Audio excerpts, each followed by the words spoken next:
The test is in 4 sections. Write all of your answers on the test pages.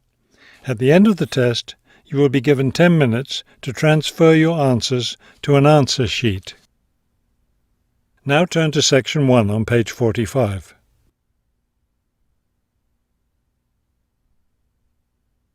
Section 1. You will hear a woman asking for information over the phone. First, you have some time to look at questions 1 to 5 on page 45.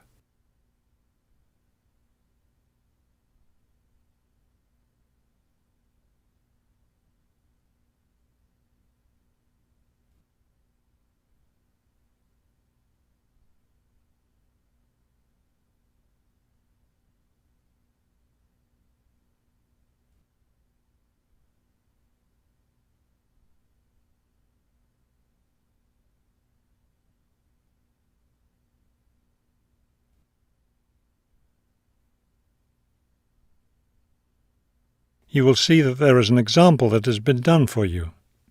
On this occasion only, the conversation relating to this will be played first.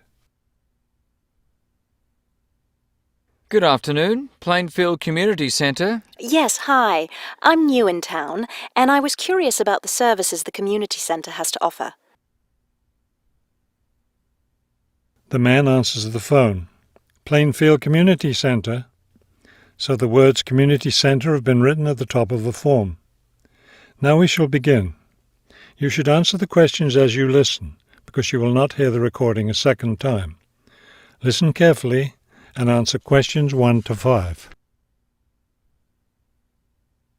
Good afternoon, Plainfield Community Centre. Yes, hi. I'm new in town, and I was curious about the services the community centre has to offer. We offer a variety of recreational activities. What were you interested in particular? Well, everything, I guess. Okay, let's start with kids. I have a teenage son. What activities do you have for teens? Right now, during the school year, we have tutoring sessions for children and teens in all subjects. That would be good. He needs help with algebra. We can certainly help with that. Just have him come by any Wednesday or Saturday afternoon. That's when the tutoring sessions are scheduled. Fantastic! What about sports? Do you have sports activities for teens? We have tennis lessons on Sunday mornings for teens and Sunday afternoon for adults. I don't think my son would like that, but my husband might. For myself, I'd be more interested in yoga. Do you offer yoga classes? We do. Our yoga classes take place on Tuesday and Thursday evenings.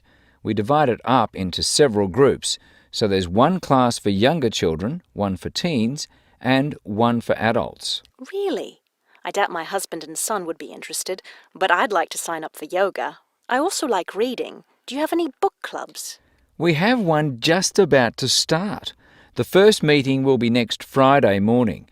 It will focus on early 20th century novels. Too bad it's Friday morning. I think my son would enjoy it, but of course he's in school at that time. Well, actually, that book club is for adults only. We may start one up for teens next summer, but we have nothing for that age group right now. Oh well, I suppose he has enough to keep him busy for now. Now, what about fees? Do these classes and activities cost anything?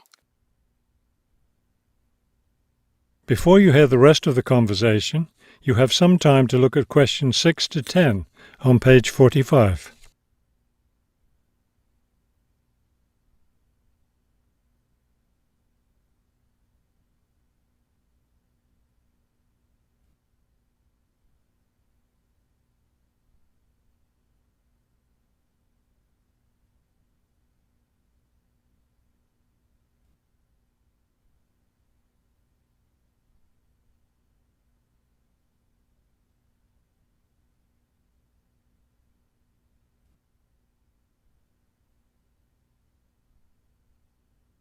Now listen and answer questions 6 to 10. There's a small charge for non-members for each class. However, they're all free to members. Would you be interested in becoming a member? How much does the membership cost? Not much at all. The yearly fee is $75 for individuals and $225 for families. What do I get with the membership? You get free access to all classes and activities, and you can use our facilities like the tennis court, the exercise room, and the meeting room. It's not a bad deal, really.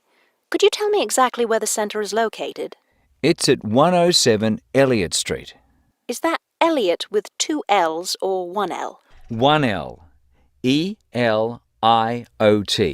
It's right downtown. I think I know where it is. Do you have free parking? Yes, you can park just across the street. There's a garage there. That sounds easy enough. Maybe I'll come in one day next week and sign up for some classes. That would be fine. But don't come on Monday because we're closed that day. We're open Tuesday through Sunday. Oh, thanks for telling me. Maybe I'll stop in on Tuesday then. Can I pay for the classes with a personal cheque? We accept cheques and credit cards. Okay, thank you very much. You've been very helpful. That is the end of section 1. You now have half a minute to check your answers.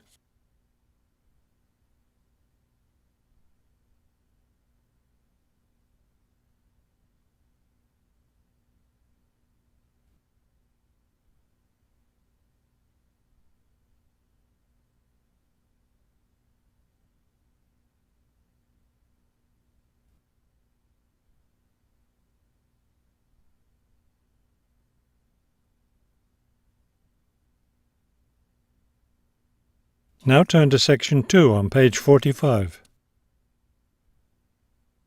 Section 2. You will hear a hike leader giving information about an upcoming hiking trip. First, you have some time to look at questions 11 to 15 on page 45.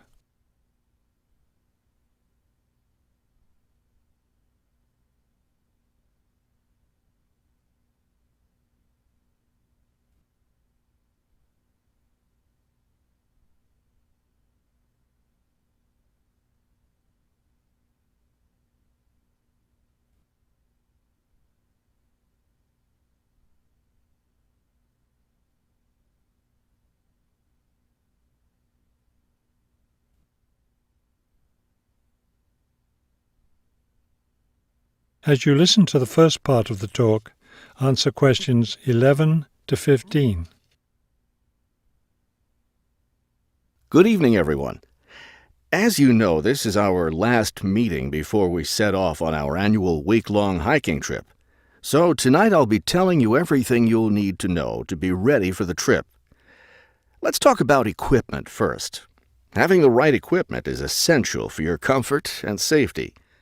First, you'll need a warm and comfortable sleeping bag. However, you won't need to worry about carrying a tent, since we'll be sleeping in shelters along the way. Also, part of the fee you've paid for the trip goes toward food, so you won't need to put that on your packing list either. We found, though, that it's more efficient for each person to bring his or her own dishes, so be sure to pack a plastic bowl, a cup, and a fork, knife, and spoon. That's all you'll need in the way of dishes. Perhaps the most important item to put on your list is a comfortable pair of hiking boots. Nothing ruins a hike more than getting blisters and sores from ill-fitting boots. So make sure your boots fit you right. Shoes and sneakers aren't adequate for the type of hiking we'll be doing. Of course, a backpack is necessary for carrying your equipment. Make sure you have one that's lightweight and comfortable to carry. Walking poles have become popular among hikers recently, but we don't recommend them. They can get in the way when too many hikers are using them at once, and some serious injuries have been caused. So it's best to leave those at home. Let's see. What else? Oh, yes.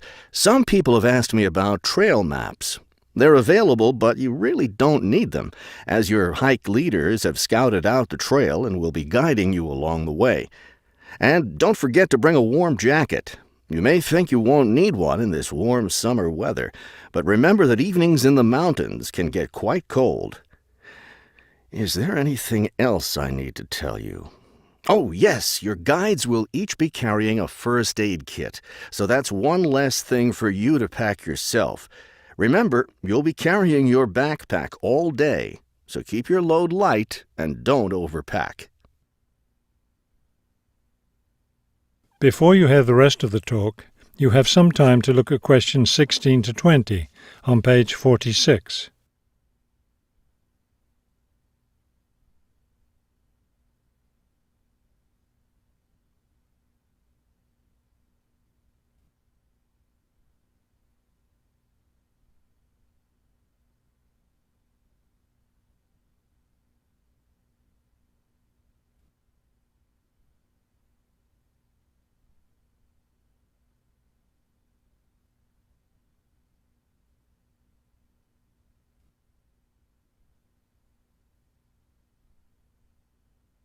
Now listen and answer questions 16 to 20.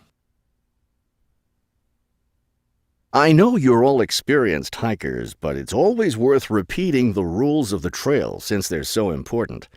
These rules are in place for the safety of everyone on the trip. As you know, there'll be a hike leader walking at the head of the line who will show the group the way. At the end of the line will be the rear leader, or sweep. It's important to always stay ahead of this person while we're on the trail. There are several different trails on the mountain where we'll be hiking, and they cross each other at some points. When you come to any intersection of trails, stop and wait for the rest of the group to catch up. This way we can be sure that no one goes off on the wrong trail. Let me emphasize here how important it is to stay on the trail. We'll be climbing through some steep and rocky areas. Don't be tempted to go off on your own and try to climb some rocks. That can be quite dangerous. Also, it's not likely, but it is possible that we'll encounter some large wild animals along the way. The last thing you want to do is try to feed any of them. That will just encourage them to follow us, which could lead to some dangerous situations. One last thing before we set off hiking each morning, be sure to fill up your water bottle. This is perhaps the most important safety rule. Dehydration can be a serious problem when you're out in the wilderness, so you must always be sure to carry an adequate supply of water with you. I think that covers just about everything. Are there any questions? That is the end of section 2. You now have half a minute to check your answers.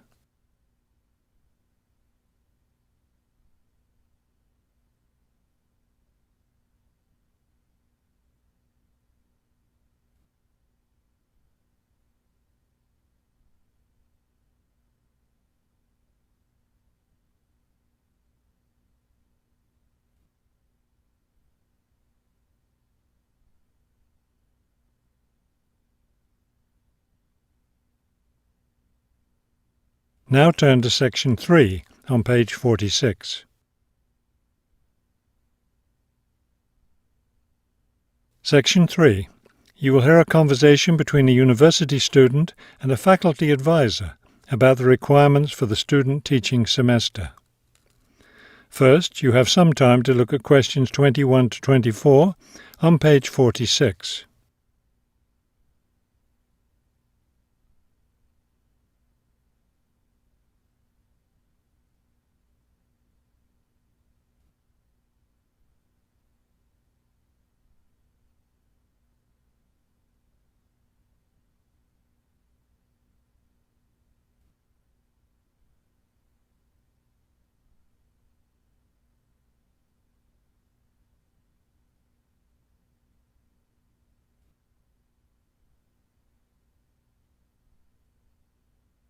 As you listen to the first part of the conversation, answer questions 21 to 24.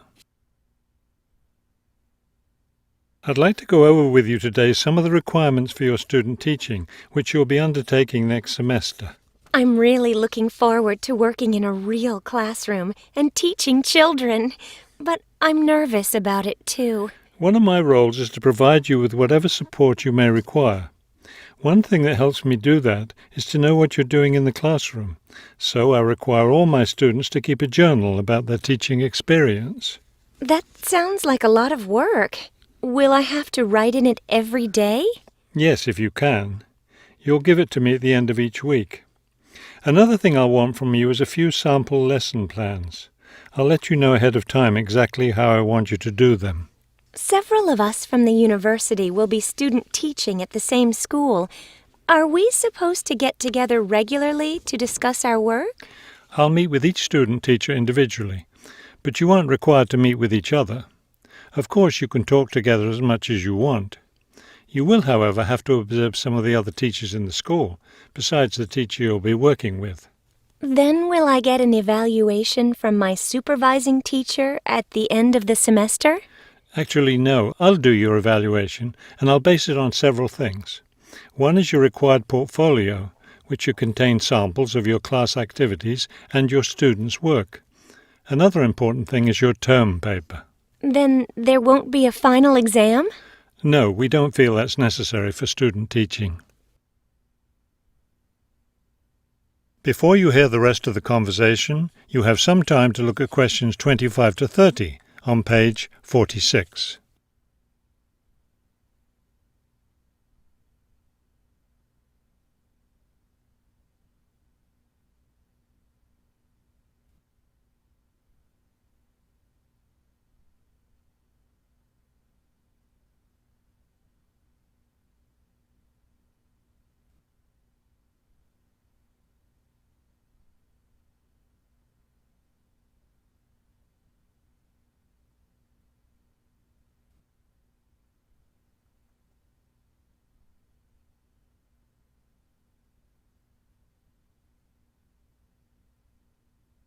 Now listen and answer questions 25 to 30. I know I have to get an agreement form signed. Since you're my advisor, are you the one to do that? No, that form is for your supervising teacher to sign, to document that he or she agrees to have you in the classroom as a student teacher. Oh, I see. I'm concerned about the term paper I'll have to do and the evaluation process. I'm not sure I understand what I'm supposed to do. Regarding the term paper, the first thing is to choose a topic. It should be related to your teaching work.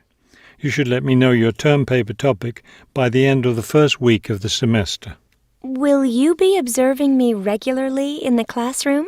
Yes, and during the fourth week of the semester, we'll have our first evaluation meeting to discuss my observations.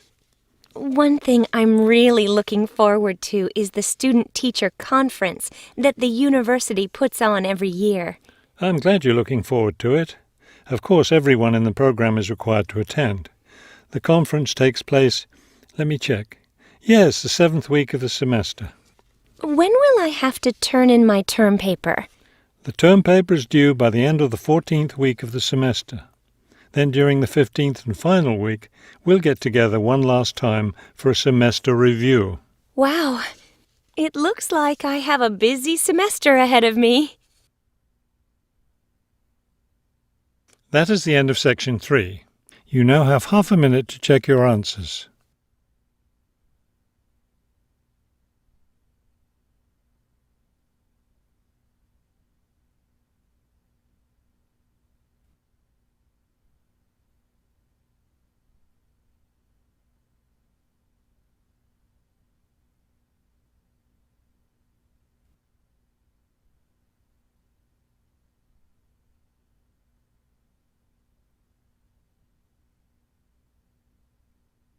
Now turn to section 4 on page 47.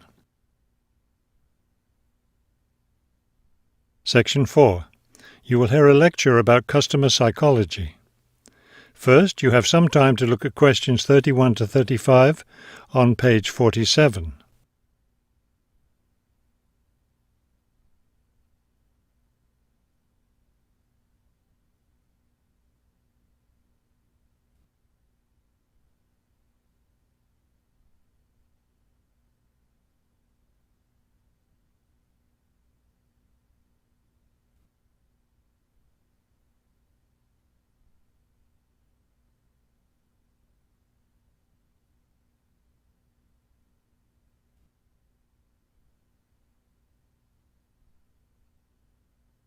Now listen carefully and answer questions 31 to 35. An understanding of customer psychology is an invaluable aid for retailers looking for ways to increase sales. Much can be done to the store environment to encourage shoppers to linger longer and spend more money. The first aspect to consider is the physical organisation of the store. Placement of merchandise has a great deal of influence on what customers buy. For example, a common practice among retailers is to place the store's best-selling merchandise near the back of the store. In order to get to these popular items from the front entrance, customers have to walk down aisles filled with merchandise that they might not see otherwise. Carpets are also used to direct customers through particular areas of the store. Retailers choose carpets not only for their decorative or comfort value, but also because lines or other types of patterns in the carpets can subtly guide shoppers in certain directions. Besides encouraging shoppers to go to certain areas of the store, retailers also want to keep them in the store longer. One way to do this is to provide comfortable seating throughout the store, but not too close to the doors. This gives customers a chance to rest and then continue shopping. Retailers can do a number of things to create a pleasant atmosphere in the store, thereby encouraging more purchases. Music is commonly used, not as entertainment, but as a calming influence. It can slow the customer's pace through the store, making them spend more time shopping and consequentially making more purchases. Scents are also used in various ways. Everyone has had the experience of being drawn into a bakery by the smell of fresh bread. Experiments have been done with other types of scents as well. For example, the scent of vanilla has been used to increase sales in clothing stores. Before you hear the rest of the talk, you have some time to look at questions 36 to 40 on page 48.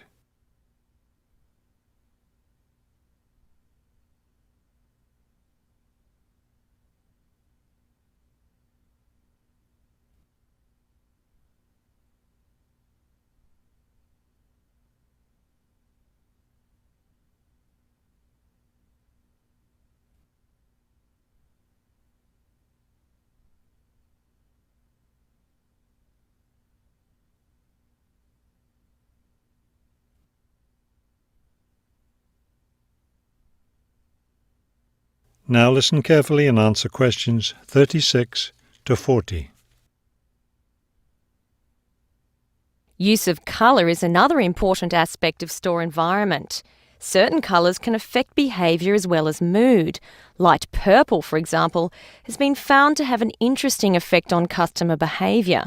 People shopping in an environment where light purple is the predominating colour seem to spend money more than shoppers in other environments.